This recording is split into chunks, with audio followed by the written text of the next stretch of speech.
Alors, Oscar Bustamante.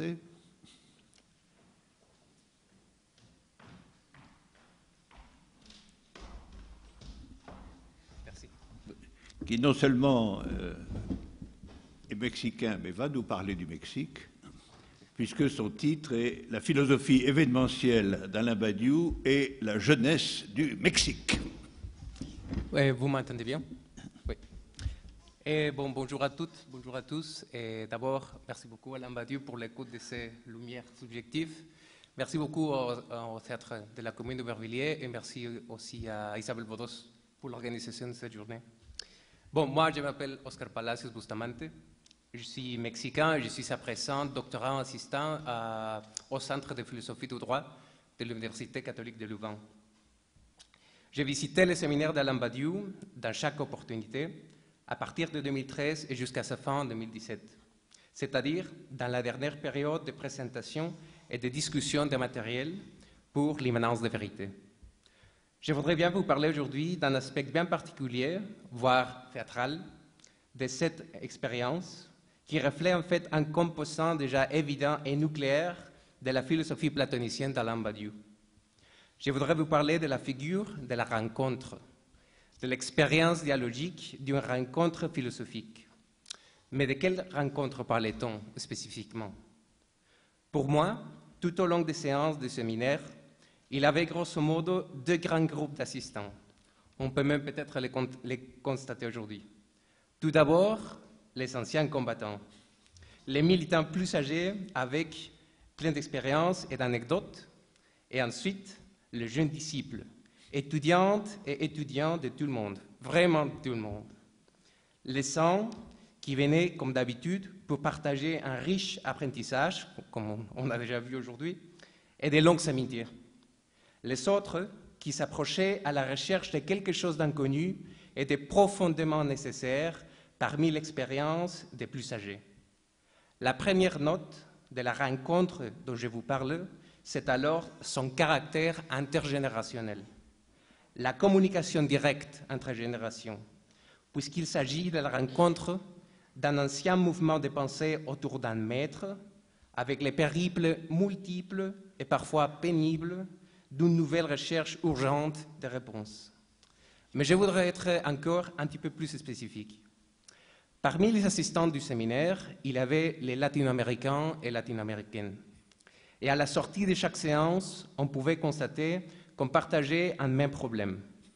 On se demandait comment pouvions-nous profiter de cette philosophie pour faire face à une multiplicité de réalités provenant de l'Amérique latine, où la pauvreté et la violence de la guerre, de l'État et du narcotrafic avaient acquis une infamie jamais vue dans l'histoire.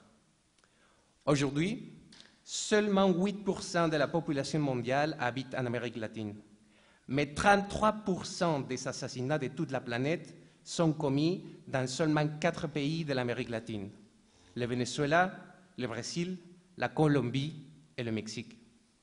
Les homicides et les féminicides du Mexique font de ce pays, de mon pays, la deuxième zone de violence la plus mortelle jusqu'après la Syrie.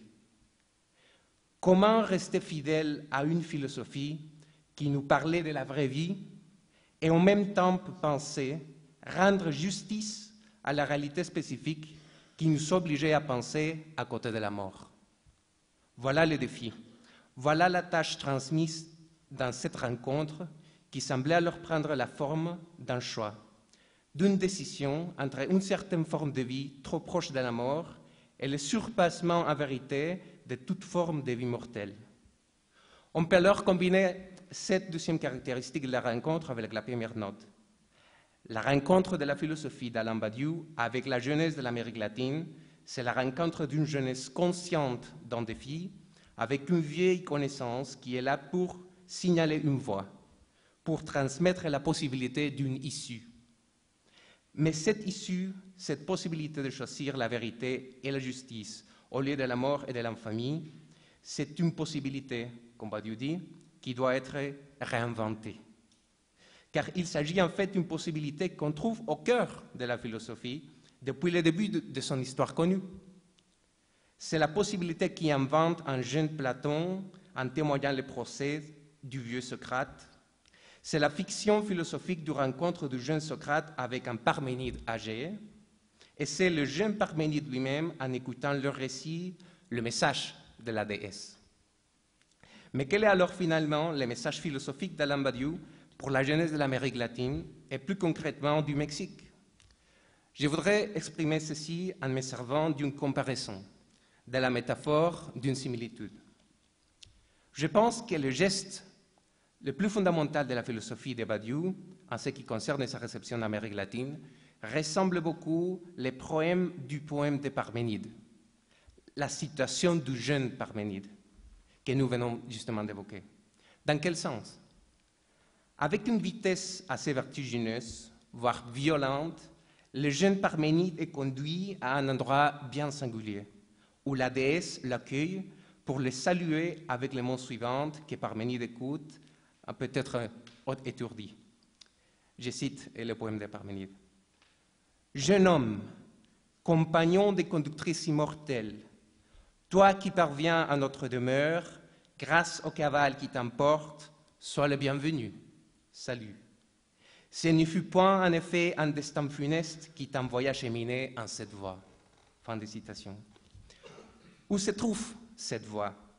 Ce que la déesse veut dire, c'est que le jeune Parménide n'est pas mort. Cela aurait été en fait un destin funeste, Morakaki. Mais en même temps, Parménide ne se trouve ni parmi les morts, ni parmi les vivants. Parménide est plutôt à la maison du jour et de la nuit, là où le temps est tracé, c'est-à-dire à la source non cosmologique du cosmos, dont la vérité et la non-vérité lui sera apprise. Ce n'est pas par hasard que la justice elle-même lui ouvre la porte à cet endroit singulier. Même si Parménide se trouve parmi les déesses du cosmos, au sous-sol et très proche du Hadès, il n'est pas encore mort, mais plutôt assez vivant et face à une épreuve jamais vue, une épreuve inaugurale de vérité, justice et de connaissance de l'être et du non-être. L'esprit de la philosophie de Badiou, la présence errante de ses leçons au Mexique sont là pour avertir une chose semblable. Badiou nous dit, même si vous sentez que vous êtes trop proche du monde des morts, du Hadès pénible, ce n'est pas le cas que vous êtes perdu.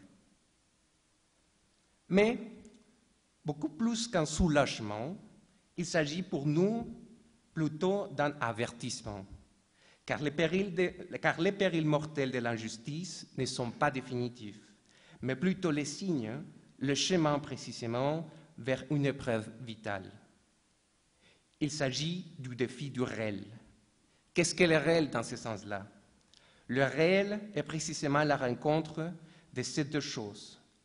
D'une part, une certaine sincérité avec nous-mêmes, c'est-à-dire ce que je suis ou ce que je suis parvenu à être parce que je sais ce que je peux être capable de faire, et d'autre part, la présence inattendue de quelque chose ou de quelqu'un qui m'oblige à prendre une décision, à changer la direction de l'être que je suis. Badiou est là pour nous parler du réel, du défi d'opposer la puissance renouvelée d'un effort de pensée éternelle à la répétition de l'orage de l'histoire. On peut se demander, une fois qu'on a accepté cette épreuve du réel, quelles sont les pistes que le message de Badiou peut nous offrir pour parcourir cette voie? Comment se configurent les sites événementiels de pensée pour cette situation latino-américaine? En matière strictement philosophique, voire technique, je voudrais mentionner 4 pistes de la signification de la philosophie d'Alain Badiou pour la jeunesse latino-américaine et plus concrètement du Mexique. Première piste. On peut se souvenir du premier énoncé de l'autre événement et le reformuler de la façon suivante. Martin Heidegger n'est plus le dernier métaphysicien ontologue universellement reconnaissable. La thèse ontologie égale mathématique a déjà réinauguré et déployé à notre mouvement ontologique universel. Et cette thèse inclut pour nous une agenda politique qui est la suivante. La division entre ce qu'on appelle philosophie analytique et ce qu'on appelle philosophie continentale est le produit plutôt artificiel, idéologique, mercantiliste et profondément infidèle à l'histoire de la philosophie européenne et américaine du XXe siècle, qui reflète aujourd'hui les pires formes d'académicisme. Une telle division n'a jamais été l'axe divisoire ni des logicistes, ni des marxistes, même pas des phénoménologues, tels Ludwig Langrebe ou Gerda Walter, ni des linguistes soviétiques, par exemple chez Valentin Voloshinov, qui a fortement influencé Deleuze et Guattari en fait. On peut se souvenir de l'amitié entre Willard Quine et Roman Jakobson, ou de la visite de Rudolf Carnap au philosophe mexicain Elie Gortari dans une prison au Mexique. Dans ce sens-là, l'ontologie mathématicienne de Badiou est un point pour reprendre une subjectivité universaliste et ignorée à plusieurs reprises aux universités de tout le monde. Deuxième piste. Dans un contexte philosophique comme celui de l'Amérique latine, où la phénoménologie a été une courante fortement travaillée, Badiou représente la pensée du sujet ou bien la recherche du subjectif qui ne prend plus la subjectivité individuelle ou interindividuelle comme point de départ primordial pour comprendre le sens. Une autre décision est possible, selon laquelle le sujet phénoménologique n'est plus l'emplacement par excellence du sens. Troisième piste. La pensée du colonialisme et ses différentes formes militantes ne peuvent plus être ni un projet antimoderne, ni une pensée naïve du fait multiculturel, c'est-à-dire contre la férocité du capitalisme planétaire contemporain, une pensée décoloniale doit viser la création des formes de l'universel. C'est sur ce point-là que les manifestes pour la philosophie de Badiou peuvent rejoindre les thèses, par exemple, du philosophe Enrique Dussel. Quatrième et dernière piste, qui est en même temps déjà une espèce de réaction, une réponse à la philosophie de Badiou.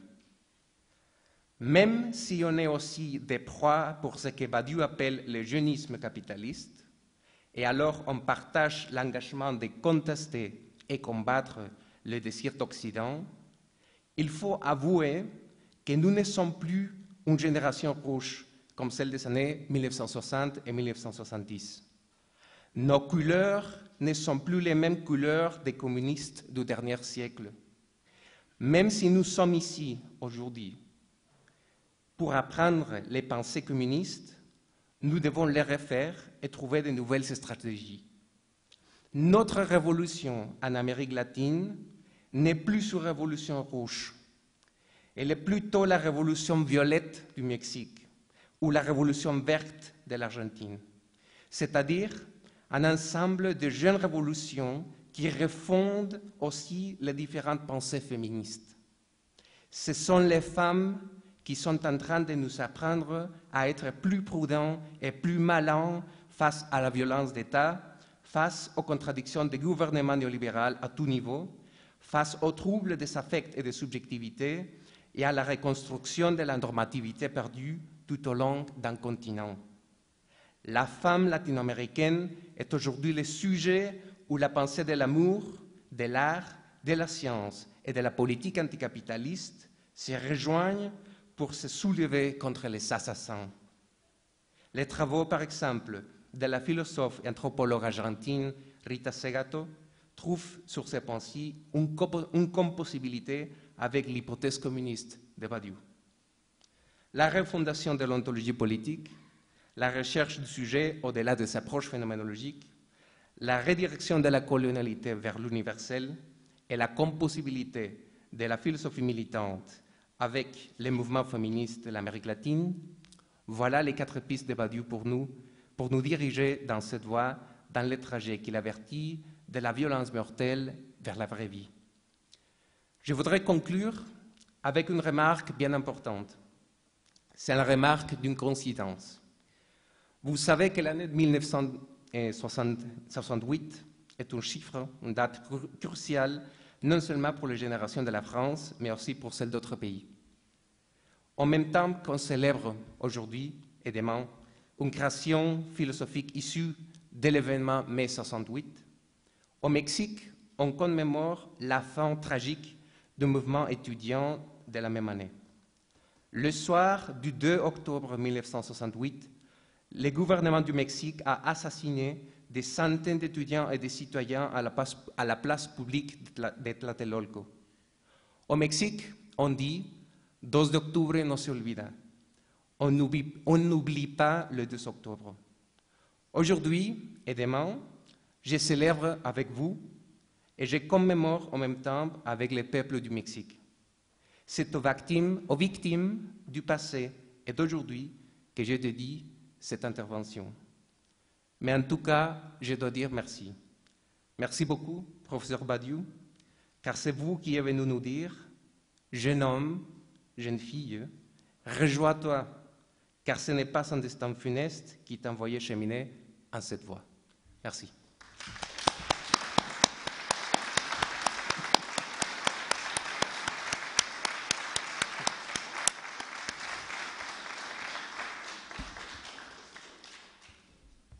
Voilà une tonalité que nous sommes visiblement tous heureux d'entendre, en même temps qu'elle est, par beaucoup d'aspects, hantée par le tragique. Merci.